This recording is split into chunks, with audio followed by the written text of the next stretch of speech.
name is Jack Seuss, and I'm with the Office of Information Technology. Good evening, everyone. My name is Antonio Williams. I'm Chief of Police here at UMBC. Joe Regier. I work at the Commons and Transit and the Business Center.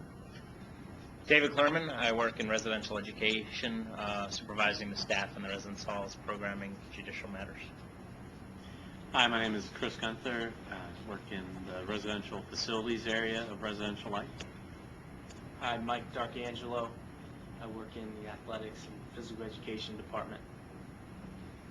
Hi, I'm Jackie Wilson. I'm the Assistant Director for Residential Operations and Residential Life. That means housing assignments, billing, freshman applications, and contracts. And I'm Tim Tenen, and I'm with Sodexo Dining Services. Thank you very much. Just to let everyone know, there are slips of paper up in the back if you have any more questions. Hallie, who's right there, and Brandon are going to be collecting as the night goes on, because people will probably trickle in as classes start to let out, so we'll probably have some more people. But I do have a few questions to start off, and we had some questions for parking services, but they're not actually going to be able to make it tonight, so we're just going to direct those to UBC Police for now. They couldn't find parking? All right. First one is, one of my pet peeves is the people who take up multiple spaces on the back road and Poplar Avenue. Is there a way to delineate spaces on the back road and Poplar? Okay, that's a good question. Is there a way to delineate a single parking space on back road, if I understand correctly? Yeah, that's what it seems Okay. like. Or a way to cut down on the multiple spaces. On the multiple spaces. Obviously, we work primarily by the honor system here, so we rely on all of our customers, our students, faculty, and staff to adhere to the parking regulations on the campus. That being said, we also have, as you know, police officers and parking control aides who help enforce parking here. What I'll do is I'll make a note of this situation and ensure that we do pay more attention to that, and I'm sure that we can improve that situation. I'd also ask if there are any specific observations on the part of you all. Please don't hesitate to bring them to our attention, and you can call us directly in the police department on campus. If you dial five times, we'll get the police department, and you can just let us know, and we'll be glad to respond to it immediately. All right, thank you. Okay, our next question is for Ms. Wilson, and it says, how does housing selection really work? For instance, why is it that you won't put people without roommates together so more suites will be open in Erickson and Harbor? So let me make sure I understand the question. So how come rooms aren't designated as two-person units? I think it says, why is it that you won't put people without roommates, so I guess people that are just, coming to whatever, together, so I guess just grouping them all together so that more suites will be open in Erickson and Harbor? Actually, we do consolidation over the summer, so what we are working on right now, once we get all the data processed from room selection days on Thursday and Friday, we will be looking through Harbor and Erickson and moving single people into units that have drawn singly, so that if two people have the rooms on opposite sides of the suite, we will move the two of them together and open up those suites for people. We will. Thank you. Okay, the next one is for UBC Transit, and it says, why are the buses run the way they are? For example, why is there one loading point, and why do they not go around campus before leaving? Well, actually, all the buses do circumnavigate the Hilltop Circle, except for those that are going downtown or that are going to South Campus. So in terms of constructing the schedules and the routing, it was our plan to stop at the common stop, come around the interior circle, so you'll notice that they're on the interior part of that roadway for safety's sake. Stopping at the administration and continuing on out. So I guess I disagree with the contention. And in terms of, what was the second part of the... The second part was the one loading point. Why is it one loading point? No, there's not. Okay. So there's two. But the Commons loading point, the Commons stop, the Hilltop Circle and Commons Drive is by far the busiest of those points. Thank you. All right, the next question is another parking question for the UBC police. Says, when will we have more parking? That's a very good question. Here's the short answer to that question. As you know, or may not know, there's plenty of construction going on the campus. The campus is growing quite rapidly, I might add. And there is actually a study that's being conducted right now to better determine the future parking needs of the university. There will be construction of a new parking garage on the campus.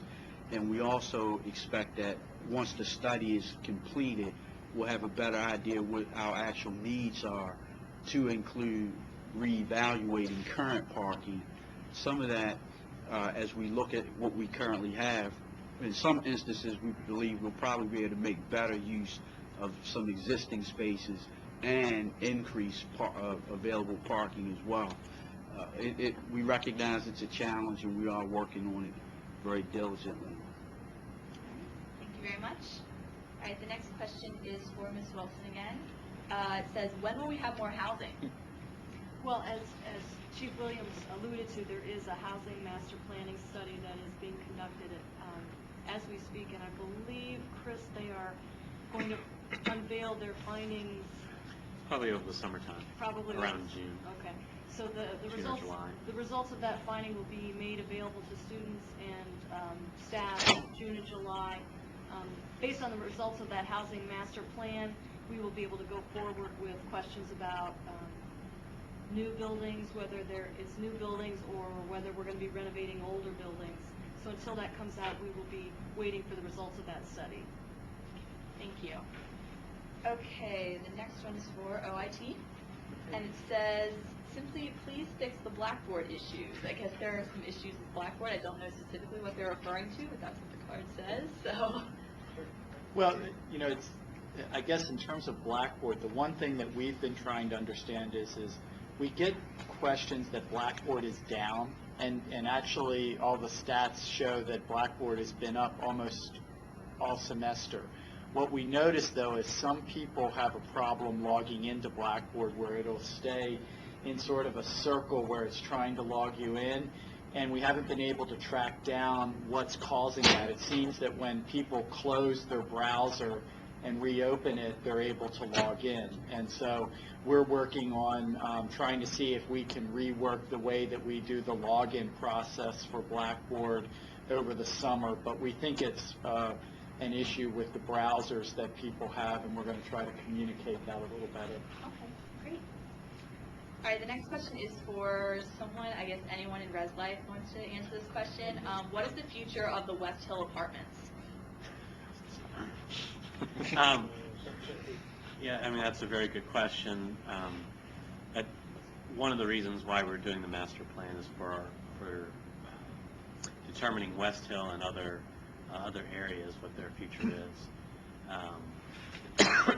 There's, we had student input back in, I think it was early March for that master planning, and I think there's some workshops coming up again that I believe RSA has been invited to. I think it's March 13th or 14th. But again, it's hope to get some sort of direction or recommendations during the summertime. Okay, thank you. All right, next question. I'm not sure who it would really be directed to. I don't know if anyone here would be able to answer this. Is there going to be additional lecture halls added, like lecture hall 10, etc.? There may be a lecture hall 10 as part of the performing arts and humanities complex that would be there, but we're all hopeful that maybe by the time that is built, that we may evolve to a new numbering or naming scheme for lecture halls. Name them after people who don't. That's always good.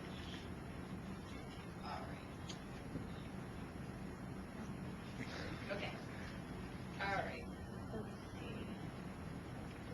there any plans, this is a parking question, are there any plans to add more motorcycle-only parking spaces on campus? It's being looked at as a part of the overall study. We'd like to add more if possible. Go ahead. This is for ORT. I've been getting a lot of spam recently, just like in the past month or so. And I've done like all the spyware checks to make sure I don't have anything on my computer or anything. I was just wondering, is there like a place on my UMBC where I can look to adjust the spam filter or learn how to do that?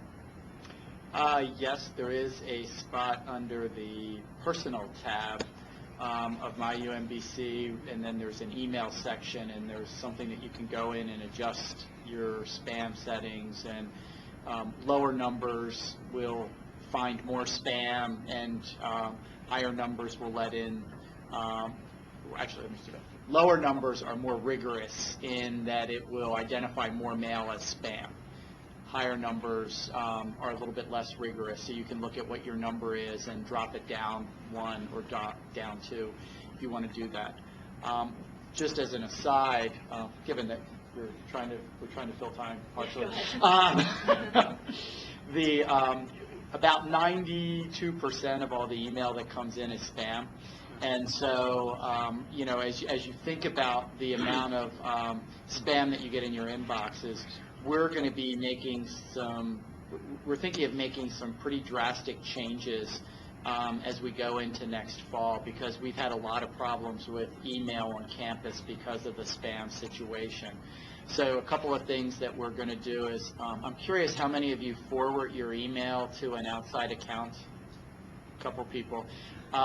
We're probably going to stop doing that, or if we do it, you're going to have to do it after you've gone through and had spam processing done on the mail that comes into UMBC. What's happening is people forward their email off campus, and because all that mail looks like it's coming from UMBC, UMBC gets tagged as being a spamming entity, and so we've had places like Hotmail and other companies actually block mail coming from umbc.edu, and so as a result of that, we're going to stop the forwarding aspect.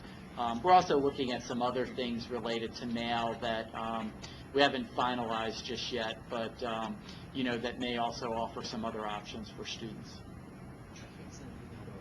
University. I always get a bounce back every time. Yeah, that's one of the things that, yeah.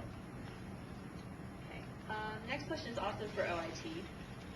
When should we get wireless access in the dorm rooms, not just the common rooms, but in every dorm room? Every dorm room. Well, it will depend on where you live. We're actually working on a project with Residential Life over the summer where I'm not exactly sure of which two.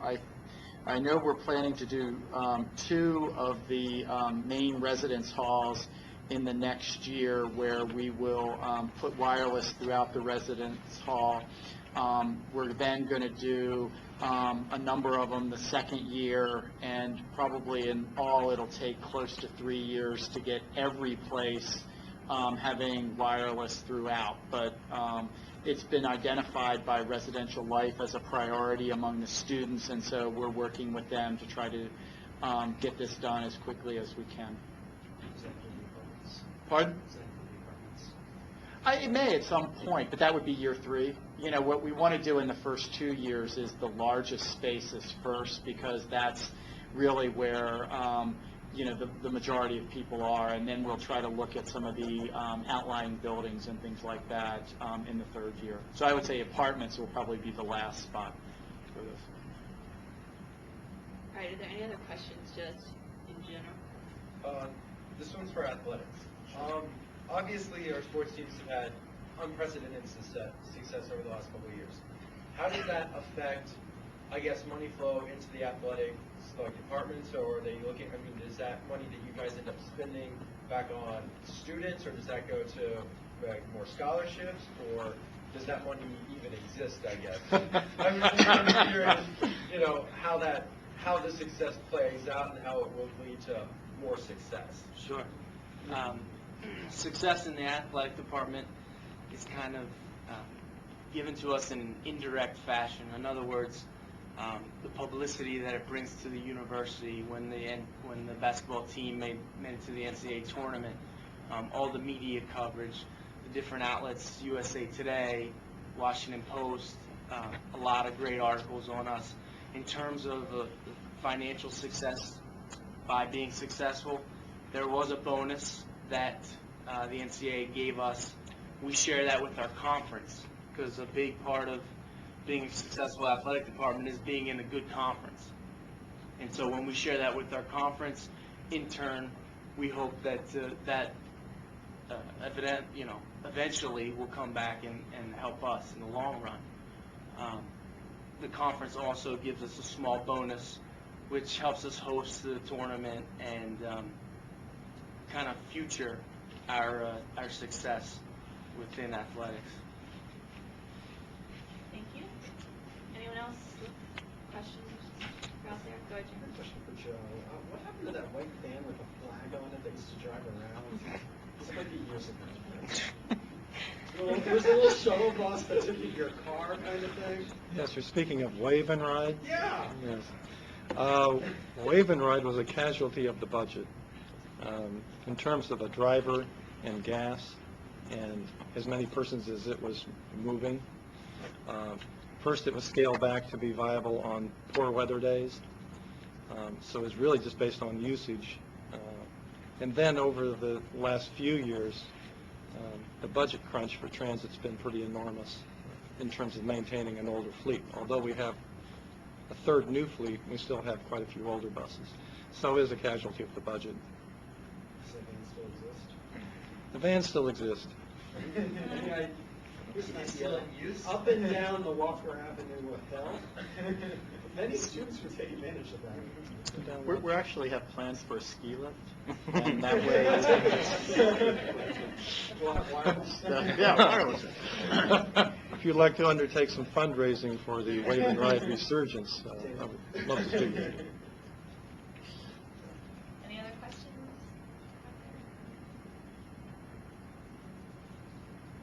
Go ahead. Regarding wireless, are there any plans for a faster wireless or a different kind of wireless network? Well, there's sort of two issues that are there. In terms of faster, and actually that's been one of the reasons why we've tried to hold off as long as we have.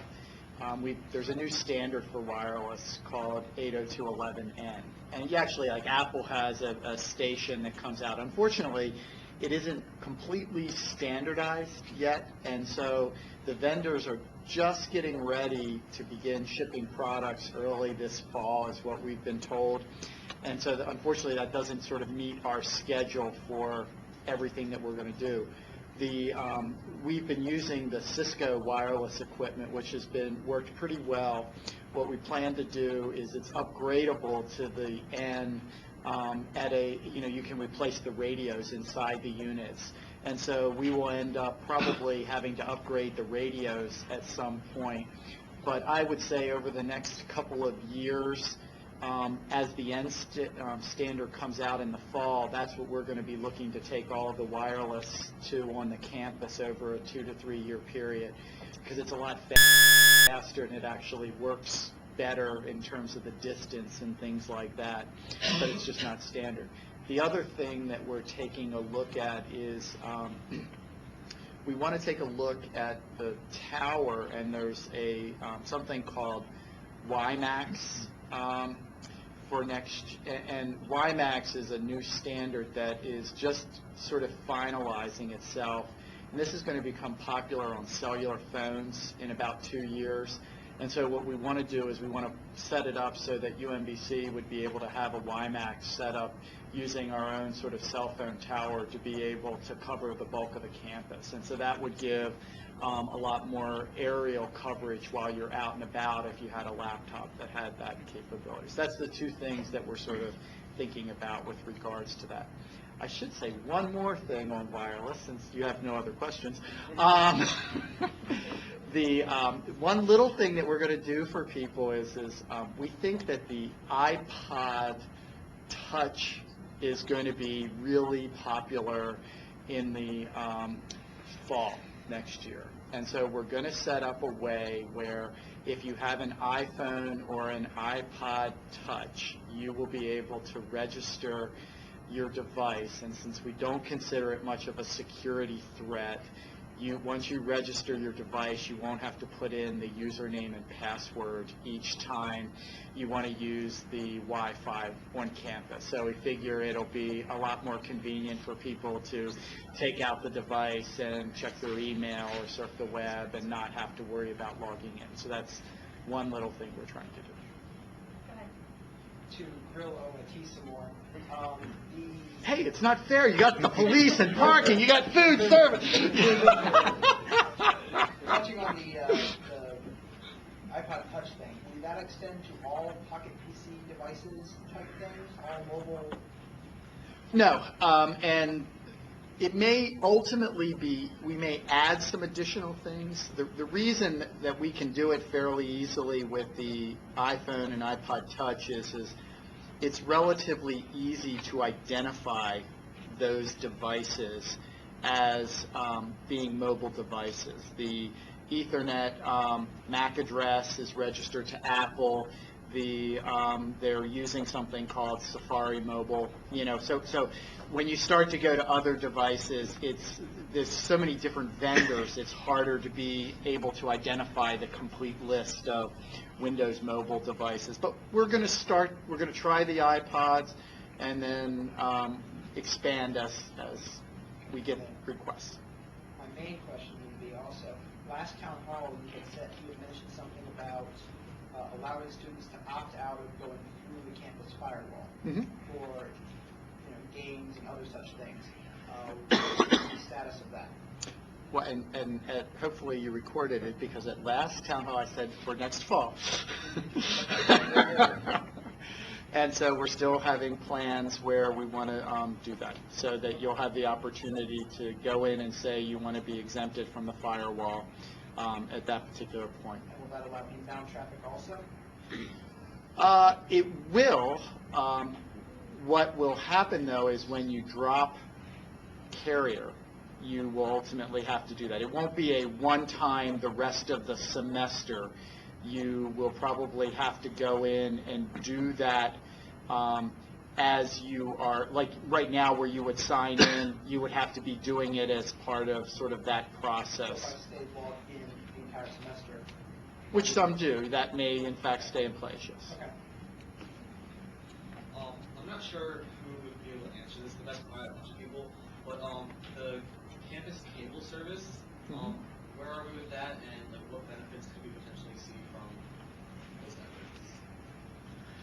Well, we're working with OIT to finalize a cable lineup, and as well as kind of the equipment necessary to support that. And we expect that to go out to bid this summer or late spring, and have something in place by August. Yeah.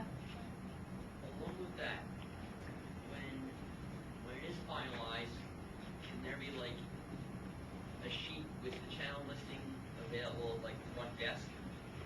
It would probably be on the website, but we could probably have something available in a paper format. The current one is actually Where? under services, under living on campus, services. Perhaps could that be more magnets? We could put it on my UMBC too. And Put it just, somewhere yeah, where- so, yeah. Sure. I It's look somewhere widely. rarely noticed. I just have memorized the cable lineup. I actually have a question. Are you allowed? It's moderated. Ruin. I know, just kind of backtracking a little to the topic of iPods and everything like that. I notice when I go into my iTunes a lot, I get like everyone else's playlist on the UMBC network, like several other playlists of people like in dorm stuff. Is there a way to like cut down on those sharing of playlists or the availability like of viewing other people's stuff? Well, the ability to share is based on a setting that the individual user makes, which is something that they choose whether or not they're sharing or not. In the past, 2 years ago, I was at an RSA meeting, and one of the things that people asked for was, would we adjust some of the settings so that at least in the Apple world, you would be able to share some of your iTunes library with other people, because that's not necessary, since you can't make actually a full copy of that, it's less of a peer-to-peer violation that would be there. And so a lot of people actually find it useful to be able to listen to other people's music that they have there and be able to see that. But if you would like, we can restrict it. I was just wondering. So if you want to do restriction, you'll be very unpopular. Since we're getting progressively more technical here, I've heard word of, like, in the past there used to be ways to virtual private network into campus, like ResNet from off campus. Like, if you just wanted to access, I don't know, the speed of UMBC's connection or whatever. I don't really know. And as well as virtual private network to College Park, if you wanted to access their network, but over the years, I guess that's been closed. Is there any reason why that? Well, no, the virtual private network doesn't really speed things up. It probably actually slows things down. What the virtual private network was used for was bypassing the firewall. And so what it allowed was, in a really convoluted way, people who had an Xbox, they could end up setting up a connection so that their Xbox could get past the firewall and they could do Xbox Live and some of the other kinds of things that were out there. And so the goal really in trying to do what we're talking about with the being able to get yourself outside of the firewall is to sort of enable the ability to have games and play some of those kinds of things. The problem for us is that people who design games don't think about the fact that they could be put in a place that has a firewall. And so there's not a well-defined, what are called set of ports that you can say, if you open up this port, these two games will be able to communicate anywhere on the internet. And as a result of that, every fall we get loads of complaints from students who have brought their Xbox into campus and they have an Xbox Live subscription and it no longer works very well. And so again, the firewall aspect is to help with that, and it should make a difference. Now, saying all that, I really hope RSA and the other leaders of the dorms grab those students by the back of their neck and drag them out of their rooms so that they engage with the rest of the campus as opposed to playing Xbox Live for the entire fall semester. So that's my challenge to you is as we do what you ask us, that you actually, engage your fellow students and get them out of their rooms. If we can have maybe all the panelists maybe share something, an accomplishment or something that your department actually accomplished this past year, and maybe even more importantly, something that the students might need to prepare for next year, something that maybe you're working on over the summer or this end of this semester. I suggest we start down at that.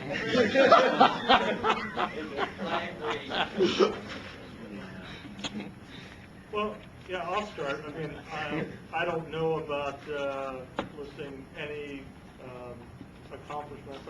I hope that one of the things that in my short time here that I've tried to open up the lines of communication and partnership between food services and other campus departments. I'm sorry to say that, I won't be here for future meetings or, next year or future years, but I have enjoyed the time here, and I hope that some of the things that have happened this past year and, will be things that will be carried on by the new vendor and campus partner, and will go on into the future. So, but, I appreciate the opportunity that I've had here. Have enjoyed the friendships that have developed, and I'll look fondly on this time, although brief, as I move on, in my career. So. Thank you. For, I guess you would call it housing assignments and housing selection. One accomplishment from this spring, a couple that I would highlight is the successful implementation of the gender-neutral housing program, which we were able to expand beyond our original target of 7 spaces to, what is it, Ryan, 16? So we're hoping that with student help and focus groups and continued research that we'll be able to expand that program further after its pilot year in the fall. Another integration or a new initiative for the spring's housing season was a much closer connection with Walker Avenue apartments in terms of the housing selection modules and some other improvements to the different modules and tweaking.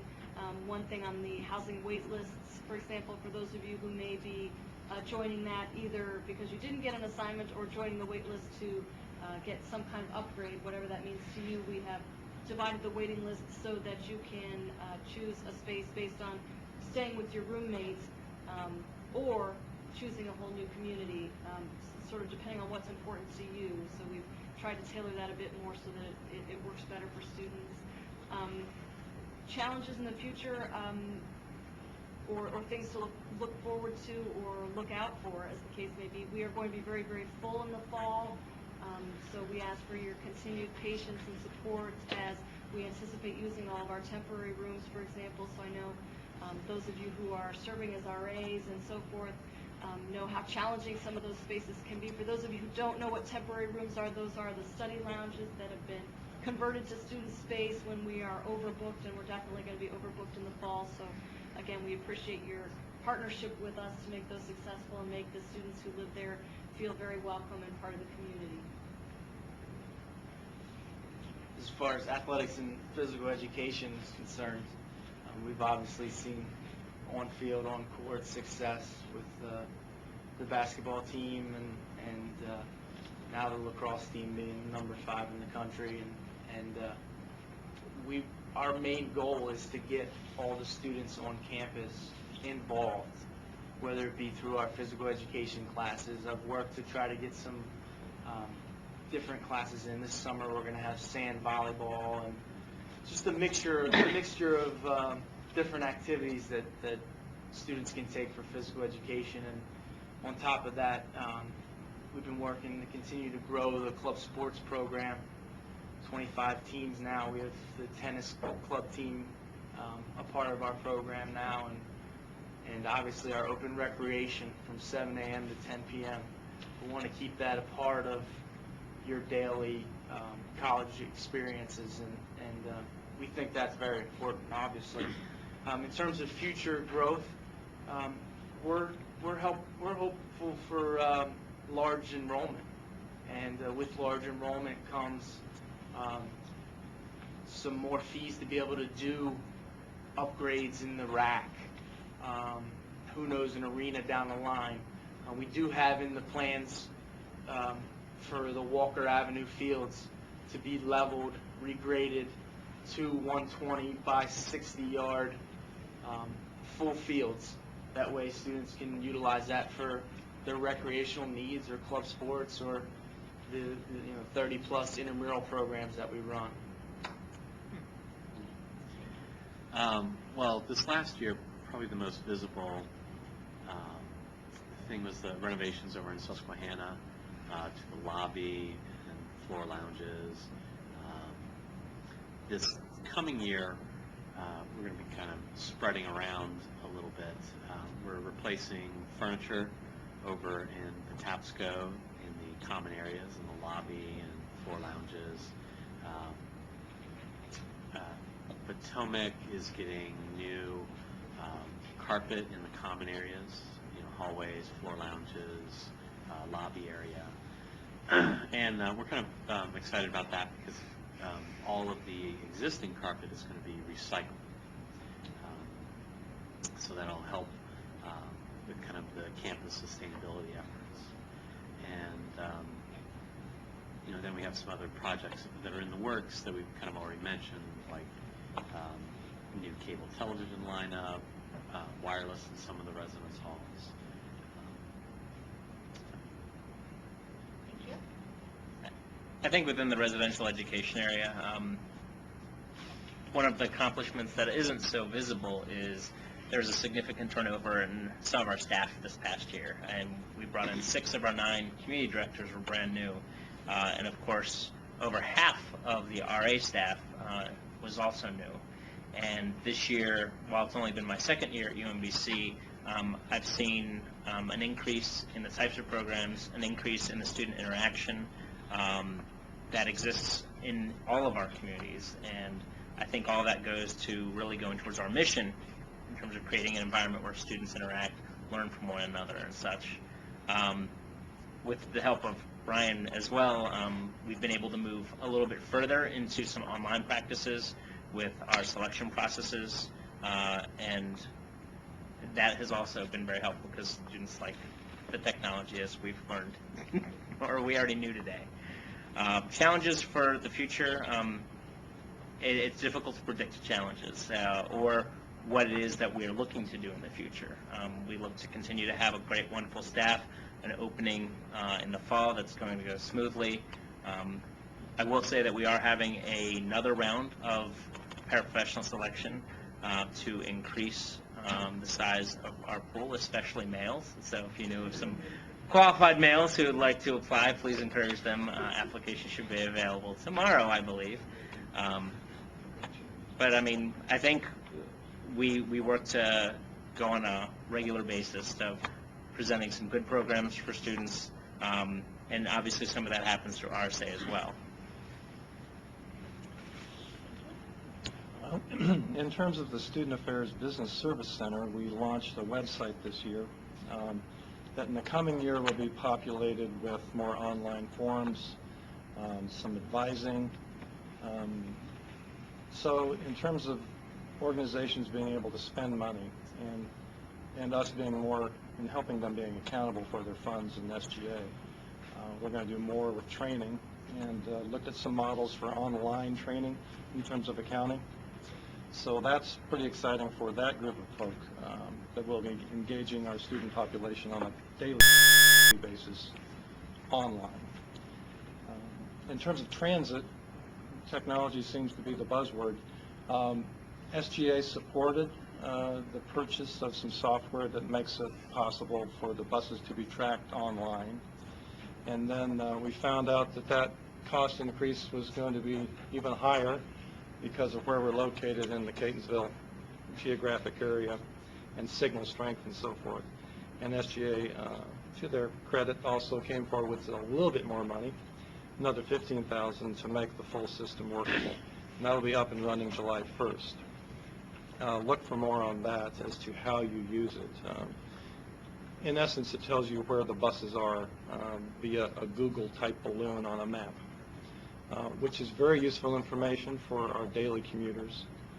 Makes it a much more, if not reliable, predictable way to utilize transit.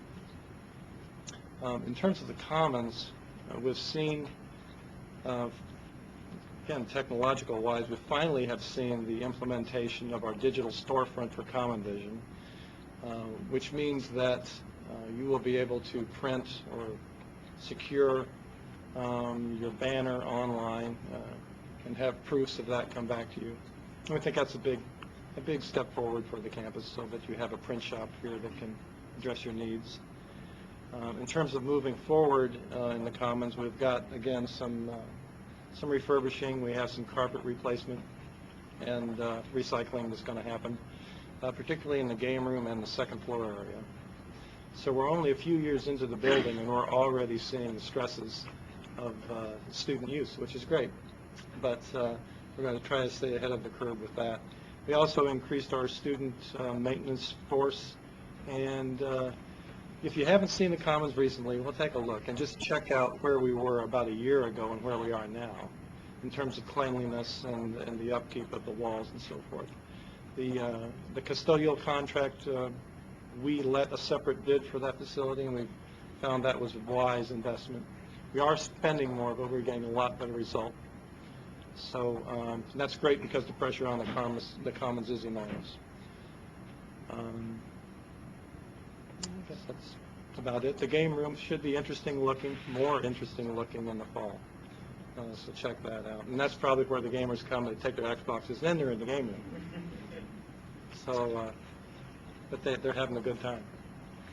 Thank you. Okay, one of the accomplishments that I'm most proud of, and I should mention that I'm in my first year of employment at UMBC. Enjoying it. Just a little background. I come from Baltimore City. Had 22 years of service between the Baltimore Police Department and the Baltimore City Public School System. I was the chief of police there.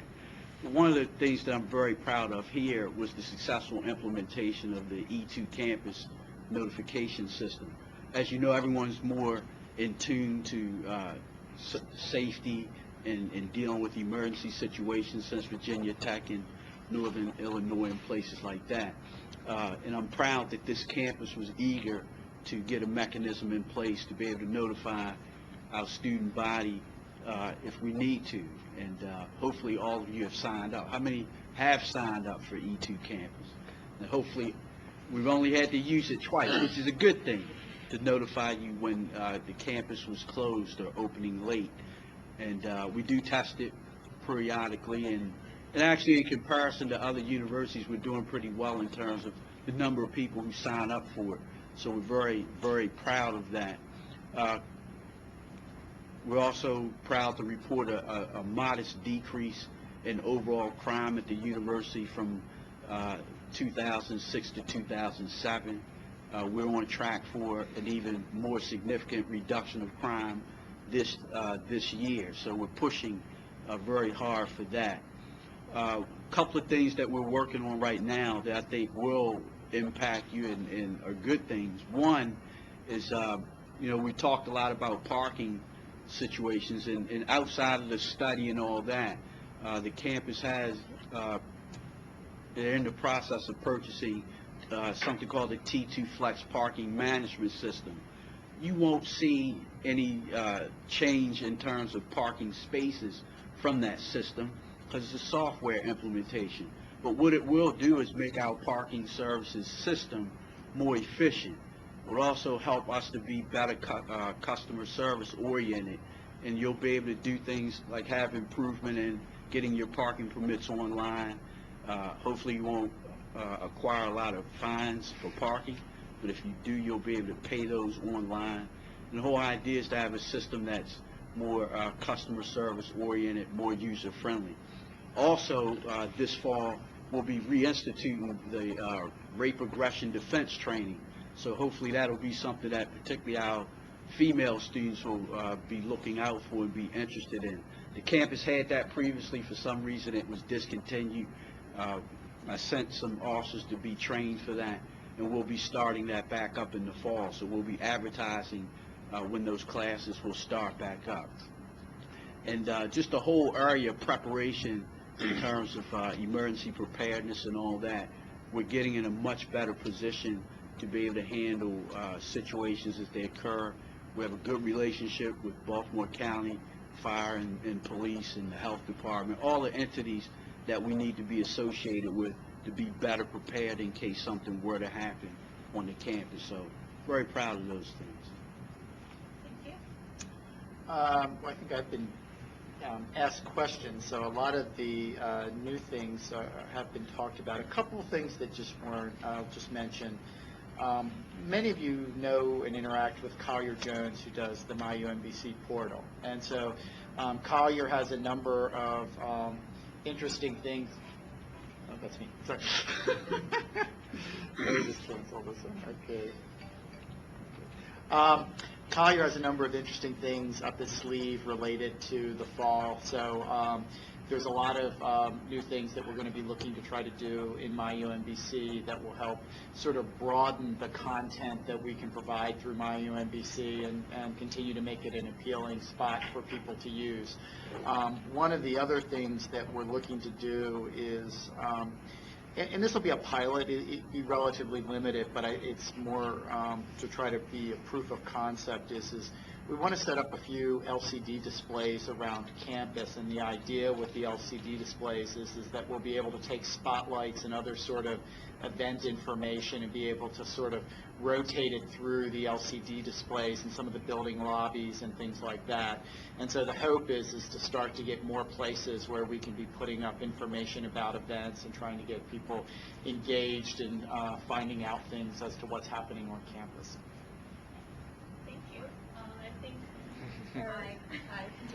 I apologize for being late. I had an appointment until 7 this evening. So my name is Ann, and I'm from the Career Services Center. And in addition to helping students get great jobs, we also connect employers with our great talent here at UMBC. And in terms of the things that I think we're most proud of this past year has been relaunching a brand new website, which you can browse by your specific year in college, whether you're a freshman, sophomore, junior, senior, alum, graduate student.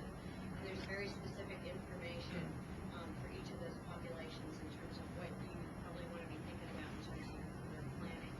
I think the other thing that we're very proud of this week was collaborating on a university-wide event, Career Week. How many of you heard of that this past year? Okay. And again, it's an attempt to get students to be thinking about their career a little bit earlier. And for this next year, what we're planning is a new senior seminar with the theme of hiring is a fall sporting event, play to win. And it will be a full-day seminar that will be breaking out into the different departments, offering very specific information regarding recruiting, specific to those academic areas. So we're looking at that, toying with the idea of, you all have seen the career fairs that we hosted on campus. But this year, we'll have those, but we're also toying with the idea of flipping that a little bit, having what we call a reverse career fair, where you as the candidates will be behind the tables, sporting your credentials, and the employers will be coming in, talking to you out. So let me know your thoughts on that. We're toying with that as a new element this year. So thank you. All right, we're just going to open it up to more questions now. Go ahead. Sure. Oh, I see.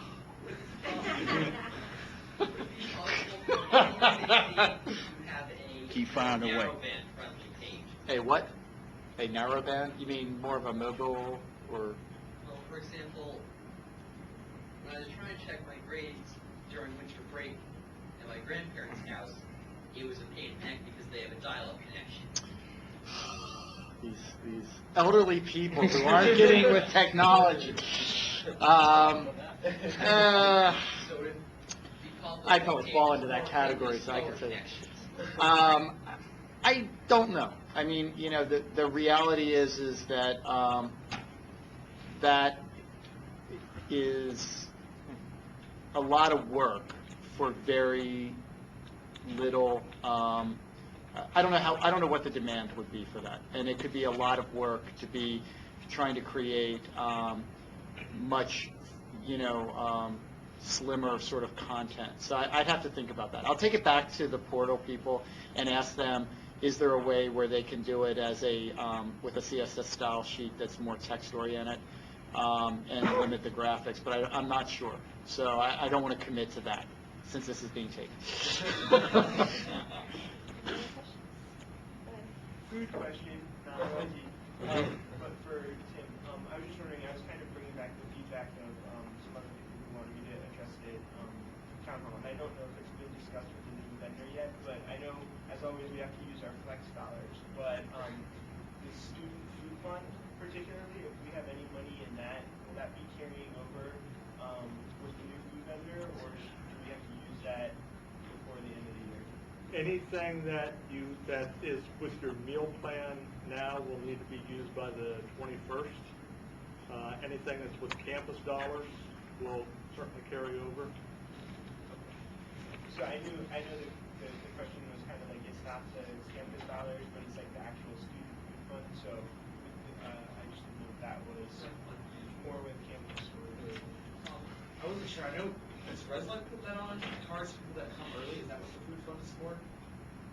That's what I thought it was for. I thought Reslike gave like people show early lunch. The most recent usage of the food fund from Res Life was those staff and students who wanted the money from the benchmarking survey. So that's where a lot of that came from. And it's similar to campus dollars, but it can only be used on food. And we do in Residential Life use it for a variety of different purposes. And in that case, you know, we probably need to check with Campus Card if there were any parameters put on it as to when the ending date is.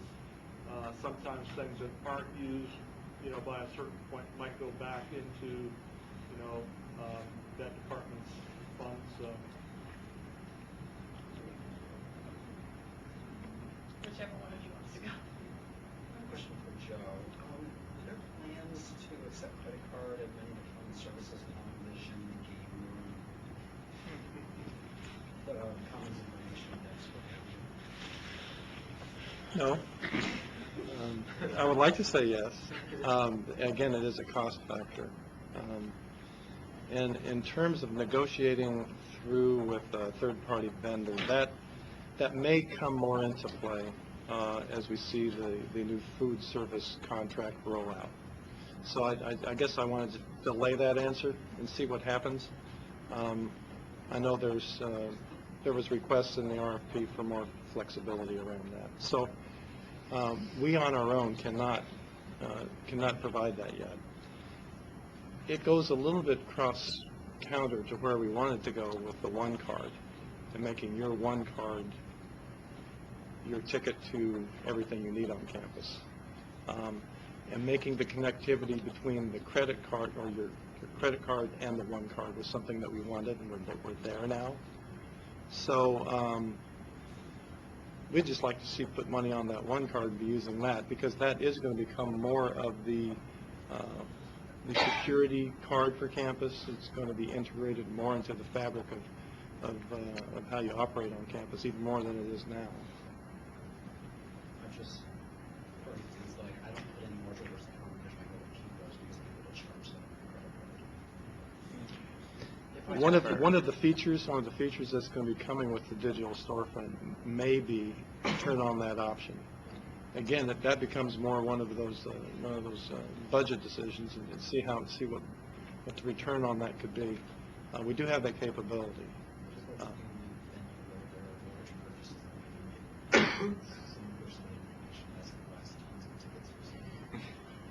Understood. We understand the desire. This is, I guess, a general question for Residential Life. I believe it was Goucher was running out of general spaces to live, and they were kicking off, I think, some of their juniors or seniors or something like that. Do you ever foresee a problem like that arising at UMBC? This is being taped. This is being taped. It is hard for us to predict where the data is going in terms of, we have seen an increase in our numbers this spring, not only with new freshmen, but the highest increase with returning students wanting to recontract, and that's been a higher number than we've seen in the last 10 years. So whether that is a trend, we use statistical predictors to help us identify, how to allocate scarce resources. And we don't know whether this is a long-term trend, whether it's a fluke in an otherwise stable pattern. We will have a better sense after May 1st how many first-year students have confirmed their contracts, and that will really give us a sense of sort of how many more upper-class spaces we have to work with for the fall. We do know that for this fall it is going to be a very hefty challenge to get everyone in. We know that we're going to be using temporary spaces. What we don't know is whether we did the $200 housing deposit rollover for the first time, and so we don't know whether that meant people signed their contracts as perhaps more swiftly. without the $200 commitment, with that sort of rolling over with students automatically, we don't know how that might impact our number of cancellations over the summer, for example. So it's, I would hesitate to make any generalizations after this season, just because it is so unusual. But we should have a better sense after we get through this next year whether we are looking at a trend or just a blip. And I don't mean to be evasive, we just don't know. Thank you. CJ? I don't know who this would be directed to, but the whole dropping Visa as a credit card you use on campus, I know a lot of people are, to put it mildly, upset about that. Is there any way that that could be changed in the future? Because a lot of people, like, I don't have a MasterCard or an American Express card, but I have a Visa, so. Well, I can just tell you, I was at that initial meeting when we heard that there was great worry about it. And Card Services is not here to talk that through to the end. I only know that we were, as a university, we're concerned about that in terms of what the reaction would be. At this point in time, I've not heard any reversal on that decision. I think the issue that's there is the cost of Visa was about $500,000.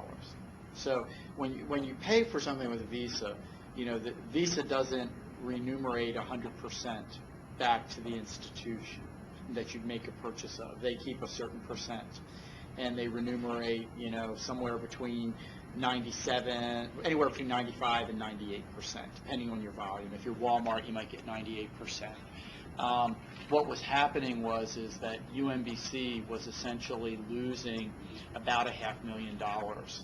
Now, with the other credit cards, Discover and MasterCard, we were allowed to put on a fee, a surcharge, if you charged by credit card to recoup the money that we were losing on tuition. Visa does not allow that.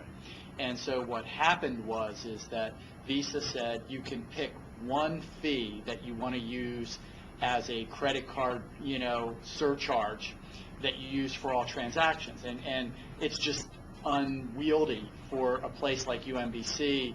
You know, yes, you could be paying, you know, $10,000 for, you know, tuition and a room and board plan, and you could be paying $100 for, you know, adding money to your meal card. We can't add the same surcharge to each one of those sorts of things. It just didn't make sense. And so that business practice that Visa had really was what drove the university's decision to be doing that. Now, could we ever rethink that decision?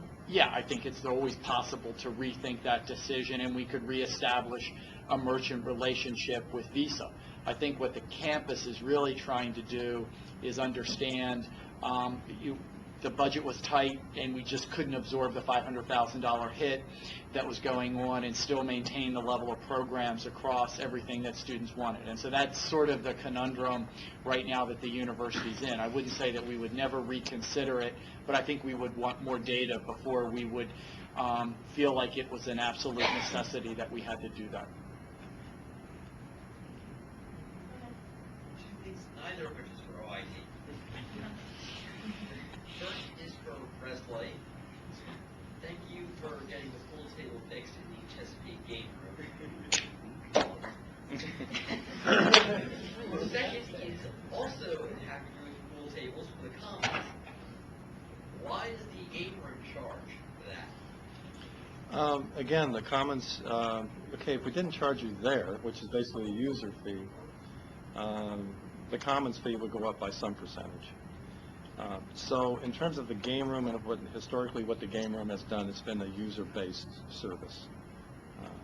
It doesn't support itself in terms of the income paying for everything having to do with that room. But if the fee were not there, then all students' fee would be higher. So that decision has been in place for quite a while. And there's probably more user fees to come, quite frankly, as an institution, unfortunately. Yeah, a question for you, Lisa, please. Yes, sir. In regards to smoking policy on campus, the rumor that I heard is that next semester and upcoming years that the smoking policy, where you don't smoke, you can't smoke during academic quarter, you can smoke on code sections would be more harshly enforced. And the rumor is, at least I've heard, is via the way of, fines and tickets and that type of thing. Is there validity to this? Okay, for those, if anyone didn't hear, the questions about the UMBC smoking policy, and you've heard about rumors of increased enforcement of the smoking policy to include issuance of citations and things of that nature. I've worked as part of a committee because, frankly, the student population brought it to our attention that there are a lot of violations of the campus smoking policy being observed on the campus. We recognized that action needed to be taken. And certainly there were different views in terms of how harsh or stern we should be in terms of enforcing the smoking policy. What we did was decide to take that opportunity to take a comprehensive look at the smoking policy. The short answer to the question is that the rumors about increased enforcement partially true. The part that is true is that the police department will be paying more attention to violations of the smoking policy on campus. How we will enforce that? We will not be issuing citations to people and fining people for violating the smoking policy on the campus. What we will be doing up front, and we're doing a study, because there's always a perception of what is the true magnitude of the violations that occur on the campus. Certainly, on one end, it appears that it's excessive. On the other end, maybe the people who actually smoke don't see it as such a big problem. So what we're doing, we're piling a little study. What we've done is we've created some cards, very simple card that the police will hand out to anyone who they observe violating the smoking policy. The card will simply advise them that they're in violation of the smoking policy. We will collect certain data so we can measure the extent of the problem, but also be in a position that if people commit subsequent violations, they keep violating the smoking policy, we will be in a position to take more stern action in the future.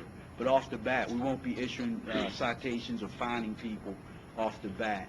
To that note, with the smoking policy, what we've done is we put together a group of people, smokers and non-smokers, students, faculty, and staff, to evaluate the whole smoking situation on the campus. Everything to include designated smoking areas, how we can identify them better, reevaluating whether or not they need to be moved or do something different to identify.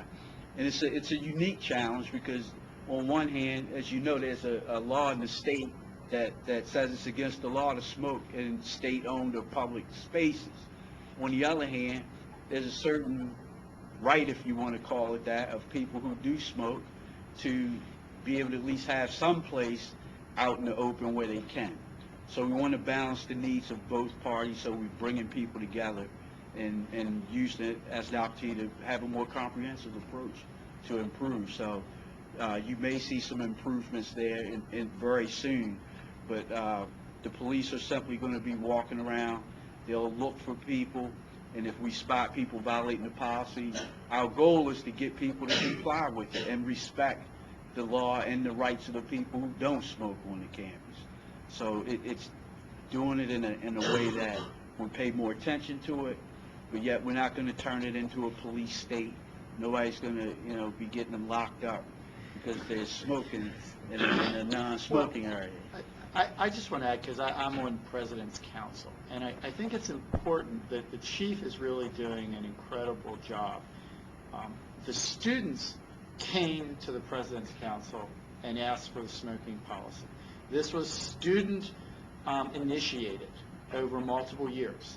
And so, I want to highlight that, what we're doing in setting this up is we really were listening to the students who had come and said this is what they wanted to see happen on UMBC. And the chief is really trying to walk a really fine line between education, enforcement, and a set of mixed activities. And I think he's really doing an incredible job of trying to sort of find the right balance in what's a really hard situation that is going to take a couple of years to sort of get people used to. Because many students may have been on campus for a year or two. They develop habits, there's expectations. Certainly for new students coming in, we're really trying to orient them as to what the policies are, and over time, this is one thing that I think will work itself out quite well, but the chief is really trying to do an incredible job in balancing a lot of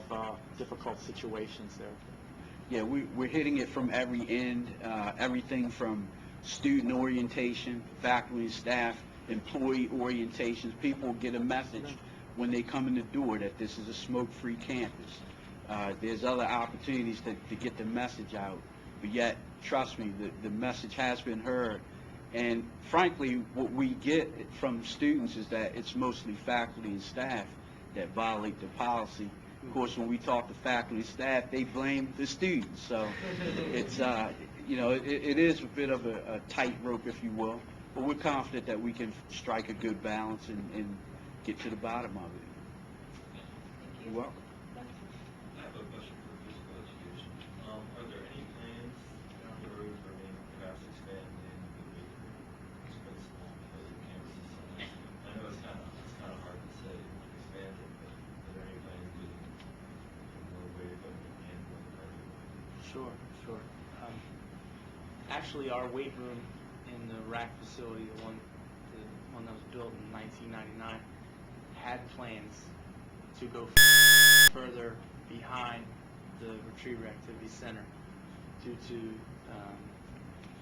there was code that natural resources and inability to continue to further construct behind the building had to shorten up that recreational weight room. So what we did was we got the contract with Bodymaster. They came in, did an assessment, and basically put as much possible in that space that we could.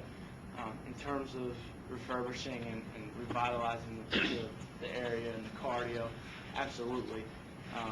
We're on top of that on a daily basis. Our main problem is a financial concern. As the equipment gets older and older, we continue to fix the equipment, but our real need is to replace the equipment. And a treadmill nowadays goes for somewhere around $5,000.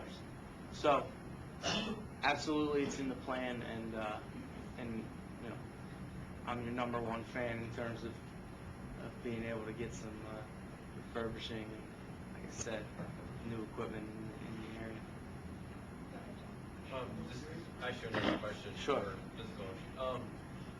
When you have, like, I guess it was the hours of the rack seem, I don't know, they've always seemed like day into 10 o'clock. Has there ever been any talk about maybe pushing them back to 11 or 12 to allow more time for students that may not, you know, or may have classes late to be able to go to the, you know, I don't know, to the gym? Yeah, we discussed that in length in the past, and pushing the time back, again, it's a financial issue. It's in terms of staffing. One, we have to pay someone to manage the facility. We're paying the electric bills, the entire cost concern is a big factor in whether or not we're able to stay open until 11 or even possibly midnight. And a lot of that has to do with staffing and the cost of keeping that building open and running. I have another question, actually. Sure. I know there's, like, at least from my experience, there's been some issues with people playing full court basketball on the main floor of, like, the main place where, like, the real games go on, in, like, time slots where, like, the rack is the busiest, like, at night around, like, you know, 7 to 9. Is there any way, like, or is there any plan to maybe not have, like, be a rule, I guess, like, against playing full court basketball at certain times? So there's, because I know space is always an issue Right. when playing basketball and playing different sports in the rack. Is there any plans to, like, maybe try to help that situation at all? In terms of in the arena, I know I try to make sure our facilities folks are always pushing in the bleachers, because that's the main concern. When we have the bleachers out, And you all know we have Computer Mania and Just for Juniors and multiple events in the arena. So we're always breaking it down, putting it up, breaking it down, putting it back up. Our main problem there is that when the bleachers are down, we have that one main court of basketball, and obviously that's our most popular event. But what we try to do is, when our arena is spread out and all the bleachers are back, we try to utilize the side courts to be able to do that. But I can surely address your concern with folks to see that we are trying to make side basketball rather than the main court and the entire facility. For Chief Williams, I just been reading like the crime laws, and I noticed that vandalism on motor vehicles is a large problem as far as crime is concerned. I personally experienced that. Are there any plans, or is there anything you guys are doing to perhaps stop that? You guys do a great job. Every time I turn around, I see a cop. But are there any plans to help reduce it? Sure. There's two approaches. One is putting more of a focus on that particular type of crime. Be frank about it, in the past the campus didn't necessarily pay the best attention to those types of incidents, because the campus, quite frankly, the crime on the campus is so low that some people just kind of take it for granted that not much happens here. But if you drive a car, if you have a laptop, computer, anything of value, and you leave it, it's subject to be stolen, or someone breaks into it. We've had 7 instances where cars have been broken in on the campus this year, and we certainly published that in the crime logs. We also put a little notice out earlier just to let people know that we've had an increase and some basic things like that. But on a larger scale, we're doing 2 things. One is being in the right place at the right time, doing a better job of crime analysis, if you will, so we know when the incidents occurred, when they occurred in the past, so we can deploy our resources better to pay attention to that. The other part is we're part of a county-wide task force, because what we've learned is this isn't just a UMBC problem. It's a Baltimore County problem. And other campuses in the county, as well as the county at large, has been experiencing an increase in those types of situations. And what's being stolen primarily are 2 things. One are GPS devices, a lot of times because people leave them visible in the windshield. A lot of these things, because I have one as well, you know, they have the suction cup on it or something. Very basic thing that we're trying to get people to do is, when you get out of the car, don't leave that device in the windshield. Hide it or take it out of the car would be even better. The other item that's being stolen more recently are catalytic converters. And there have been 2 arrests for those situations. But as what happens normally when the police learn about something and we adjust our strategies and tactics, well, the criminals do the same thing. So when we thought we caught 2 people and put it into it, and we saw a complete stop to those incidents, we looked and saw that we had another one about a month ago. And what we learned is that whereas they used to basically cut one pipe and there was a serial number so that we could do some tracking and some better enforcement and identification, the criminals learned from that. So now they cut it in 2 places, so you can't see any identification number or anything to link it to a specific vehicle. So for everything we do, they adjust, but we are working very hard to stop it. But the best approach, to be open about it, is prevention. It's much easier to stop something from happening as opposed to catching someone after it occurs. So I'd ask everyone, you know, help us out, pass the word around, tell all your friends, everybody that drives a car, you know, take your GPS out your windshield. Something as simple as that will help keep a car from being broken into. And as nice as this campus is, and I love it here, let me tell you, coming from an environment where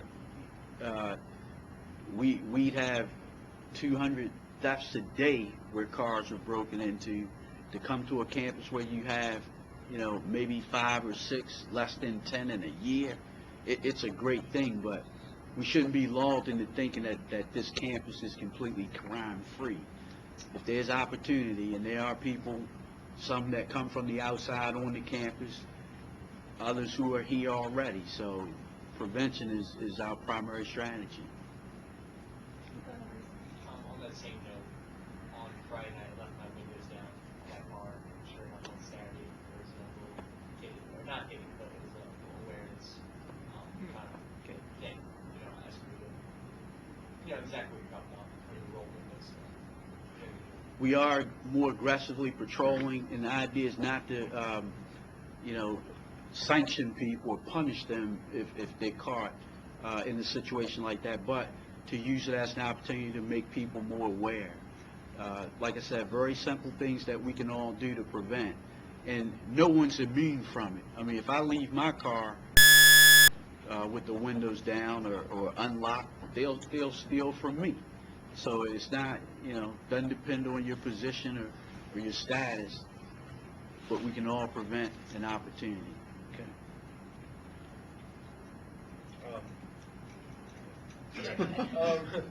Kind of a question, I guess, that I don't know if this is athletics, residential life, and it may be addressed more with the survey results that will be coming out.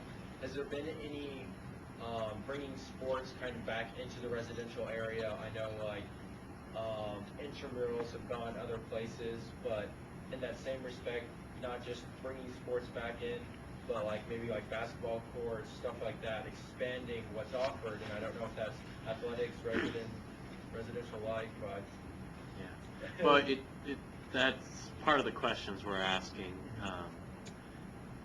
as part of the master planning process, because we have lost a lot of that over the years. We've built buildings on top of basketball courts and lost volleyball pits. So athletics was involved in kind of the first round of the master planning, and we're looking at kind of informal spaces that people can hang out at and engage in.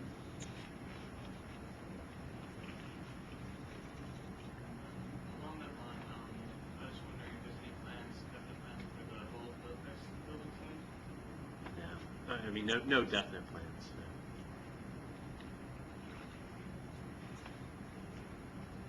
this is a little off topic, but why people still catalytic conversion of cars? Because it's valuable.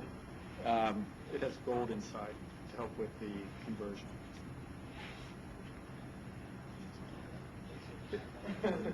I mean, it isn't so much that you would sit down and but as the price of gold shot up to $1,000 an ounce, it made the value of catalytic converters that much more, and so the used parts, I guess, became more expensive, and so people would steal them to try to be selling them as used parts and things. And there are a lot of a number of used car parts dealers who will buy these things without asking any questions. So it's quick money for people who want to do it.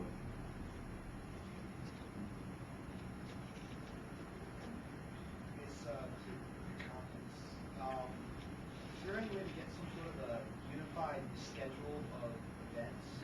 Like, I know that there's a lot of times that events will happen on top of each other, and as a student, I have to decide which event to go to, that kind of thing. From being in my own club and scheduling an event, I don't really have an access to the schedule of what other events are taking place, so I have no way of scheduling my event around another event, that kind of thing. Okay, that sounds like an outreach education piece, because the information is available. So that is one thing that we're looking at in the Commons, is how we interact with organizations to make them aware of the processes and the procedures. So actually, in particular, I'd like you to email me that question, and I can get to the details of it for you. There is a web viewer, thanks to OIT.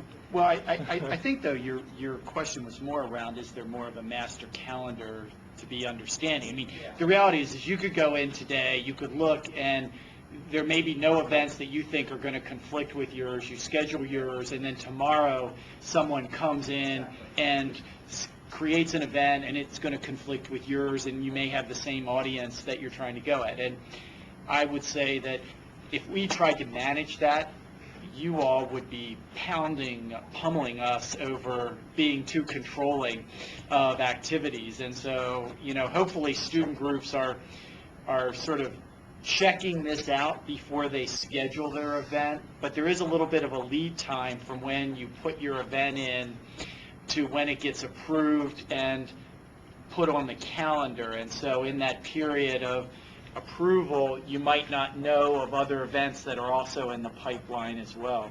Is it possible to have some sort of like a notification, like you schedule an event, instead of saying you can't schedule now, there's an event, coming up and saying there is an event, are you sure you want to schedule it right now?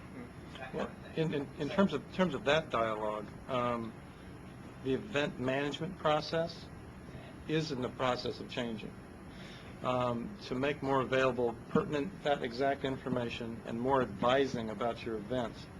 So if you were right now and that's changed since last year, part of that movement has been from student life over to the commons side and empowering scheduling to be more of an advising body.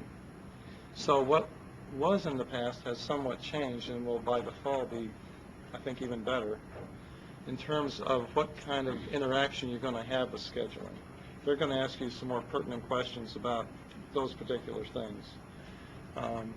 So although some of those were happening before, it's a movement of some resources from there over to scheduling, because we believe that scheduling and campus scheduling being a unified piece of business on campus is where we're headed. There has been some splintered scheduling of places. It's going on right now. It's on my hit list of things to take up with administration about knowing the where and the why of all the things going on campus, so we can inform police, inform food service and everybody else what's happening. So I think you hit on an issue. The one piece that, again, I think that I need to work on more is getting the word out on what is available to see, and the other piece has to do with advising as to the likelihood you're going to have a successful event given that date. So those improvements are in the works. But again, see me for a couple particular pieces that I probably could help you with. All right, we'll take one or two more questions. I have a question for everyone. I was just wondering, from what I understand, the gender neutral housing, there's more demand, space available. Did you eventually make more space? Or, Yes. I was wondering how, like, as a follow-up, how it was. Yes, we were able to allocate 16 spaces for the gender neutral pilot. Based on demand, we were able to increase that slightly from our original 7 target for the pilot program. We hope by expanding the program a little more that we have a better base for the research and the focus groups we want to do to make sure that it really has a great start so that we can hopefully expand it for the future. This one's for Tim, actually. First, thank you for a great couple of years. And because you've done a fantastic job with RSA and everyone. But there have been concerns about specifically transitioning the last couple of months, or at least the last month going in. Like, I know people said the ice cream is down, or at least yesterday the ice cream was down. Still is today. Okay. How are you, there have been concerns that maybe you're just leaving, and you're not really worried about the food quality anymore. And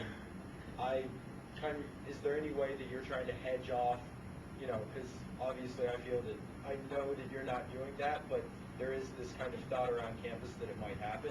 Is there any way that you're trying to alleviate that, let students know that you're still here, stuff like that? Well, first of all, we're not doing that, and it is a concern.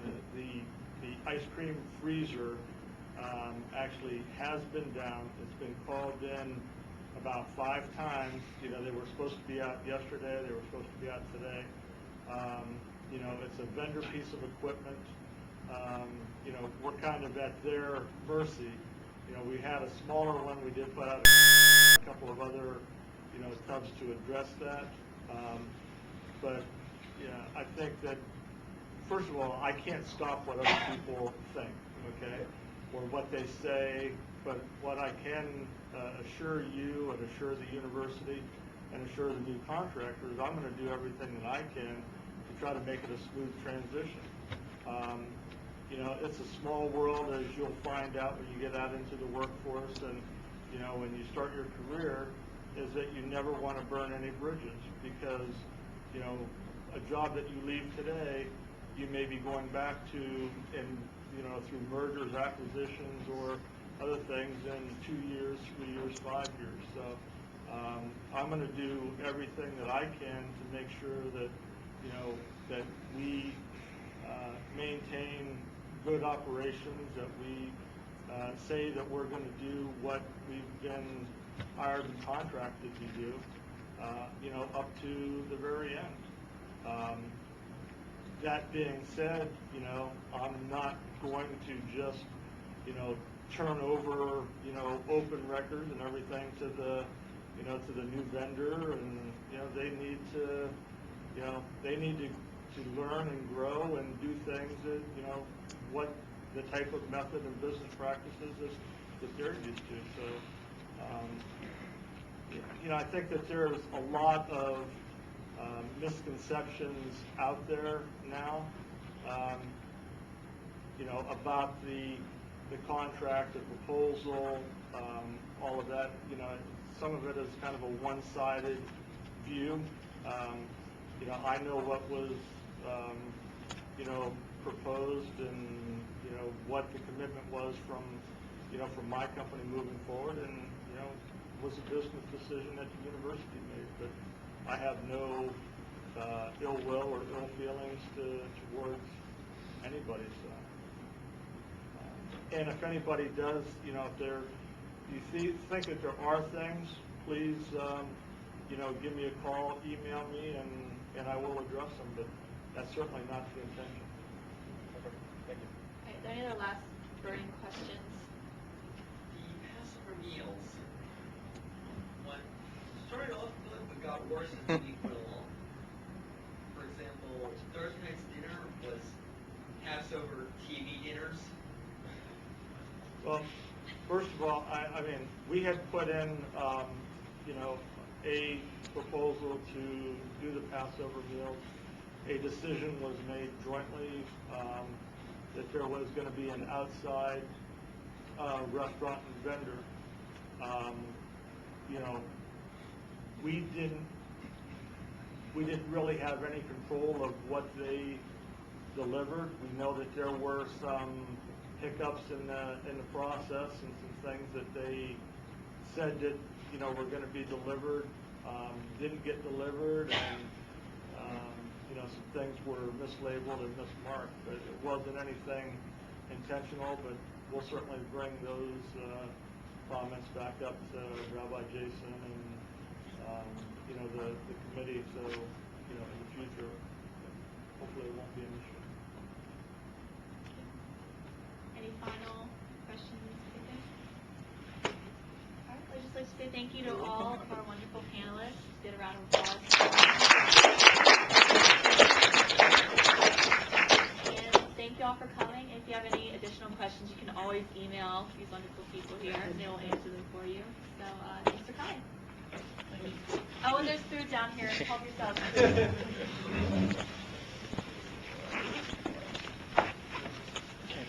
Always a pleasure, my friend. Yes.